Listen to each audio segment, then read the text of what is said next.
बच्चों, आज हम पॉलिटेक्निक प्रवेश परीक्षा से रिलेटेड भौतिक विज्ञान का कुछ सवाल का डिस्कस करेंगे। इसमें पहला सवाल है हमारा द्वितीयक ईंधन का एक उदाहरण है। द्वितीयक ईंधन का एक उदाहरण है, पहला ऑप्शन है प्राकृतिक गैस, दूसरा जल गैस, तीसरा कोयला, पेट्रोलियम। तो द्वितीयक ईंधन हमारा उदाहरण है किसका? जल गैस का उदाहरण है। निम्नलिखित यौगिकों में से किसका न्यूनतम ऊष्मीय मान होता है? लकड़ी का, बायोगैस का, अल्कोहल का, कोयला का। तो न्यूनतम ऊष्मीय मान होता है लकड़ी का होता है। प्रत्येक गर्म वस्तु उत्सर्जित करती है। क्या उत्सर्जित करती है? ऑप्शन है पहला दृश्य प्रकाश, अवरक्त किरणें, परावैंगनी किरणें, एक्स किरणें। तो प्रत्येक गर्म वस्तु उत्सर्जित करती है, अवरक्त किरणों का उत्सर्जन करती है। निम्नलिखित ईंधनों में से कौन सा दूसरों से भिन्न है? निम्नलिखित ईंधनों में से कौन सा दूसरों से भिन्न है? Coke, lignite, charcoal, alcohol. तो हमारा क्या है? अल्कोहल जो है दूसरे ईंधनों से बिल्कुल भिन्न है। निम्नलिखित में से कौन सा ईंधन जलाए जाने पर न्यूनतम प्रदूषण का कारण होता है? ऑप्शन है कोयला, डीजल, पेट्रोल, प्राकृतिक गैस। तो न्यूनतम प्रदूषण जो हमको देता है वो क्या है? प्राकृतिक गैस है। न्यूनतम प्रदूषण का कारण कौन बनता है? प्राकृतिक गैस है। बाकी कोयला, डीजल और पेट्रोल है, इसको जलाने से क्या होता है? बहुत ज्यादा पर्यावरण का नुकसान होता है।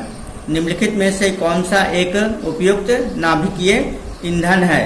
तो हमारा ऑप्शन क्या है? Neptunium 239, uranium 235, thorium 232, plutonium 239।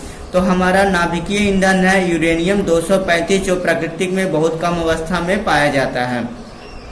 प्रति इकाई द्रव्यमान उत्सर्जित ऊर्जा क्या है?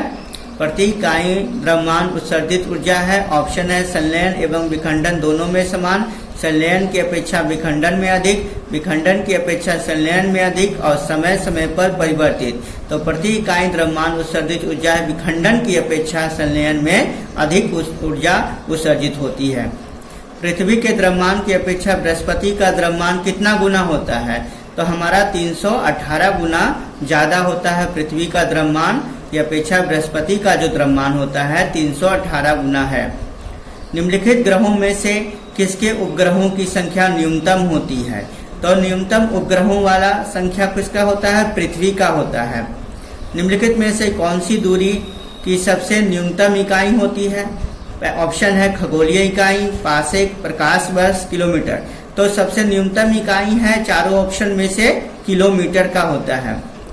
एक समतल दर्पण पर 35 डिग्री के कोण पर एक आपतित किरण है, तो थीटा का मान भी कितना हो जाएगा? 35 डिग्री हो जाएगा, क्योंकि हम जानते हैं कि आपतित किरण परावर्तित किरण के बराबर होता है। तो हमारा 35 डिग्री पर आपतित हो रहा है, तो परावर्तित भी हमारा कितना में थीटा हो जाएगा? यहाँ पर हमारा थीटा का मान हो जाएगा जो परावर्तित किरण के आधार पर है, इसलिए 35 डिग्री के बराबर हो जाएगा। निम्नलिखित में से कौन सा दर्पण किसी बिंदु पर प्रकाश को केंद्रित करने के प्रयोग में लाया जाता है? ऑप्शन है समतल दर्पण, उत्तल दर्पण, अवतल दर्पण, बेलनाकार दर्पण। तो प्रकाश को केंद्रित करने के लिए प्रयोग में लाया जाता है अवतल दर्पण द्वारा ही हम किसी प्रकाश को एक बिंदु पर केंद्रित कर सकते हैं। अगला सवाल है, एक लड़का समतल दर्पण से 3 मीटर की दूरी पर दर्पण के सामने खड़ा है। यदि लड़का 1 मीटर पीछे की ओर गति करता है तो लड़के और उसके प्रतिबिंब के बीच की दूरी कितना होगी? 8 मीटर की हो जाएगी। रेटिना, अगला सवाल है, रेटिना पर प्रतिबिंब कितने समय तक रहता है? रेटिना पर प्रतिबिंब कितने समय तक रहता है बच्चों? 1/10 सेकंड तक रहता है। इसी तरह का हम आपको ऑब्जेक्टिव का सवाल बताते रहेंगे। मेरे चैनल को लाइक कीजिए, सब्सक्राइब कीजिए, शेयर कीजिए और ज्यादा से ज्यादा सवाल हम आपके पास लाएंगे। अपवर्तनांक की इकाई कितना होती है? डायोप्टर, डिग्री, मीटर, इसकी कोई इकाई नहीं है।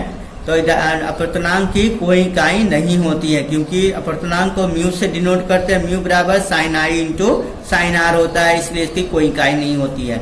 मानव नेत्र किसके गुण का प्रयोग करता है? ऑप्शन है बेलनाकार लेंस, उत्तल लेंस, अवतल लेंस, समतल लेंस। तो इसमें मानव नेत्र में उत्तल लेंस होता है। एक समान मानव नेत्र की दृष्टिपरास कितनी होती है? मतलब ज्यादा से ज्यादा अनंत होता है, कम से कम 25 सेंटीमीटर होता है। तो समान दृष्टिपरास है, अनंत से 25 सेंटीमीटर होता है। जब एक वर्णीय प्रकाश एक प्रिज्म से गुजरता है तो निम्नलिखित चित्रों में से कौन सा सही है।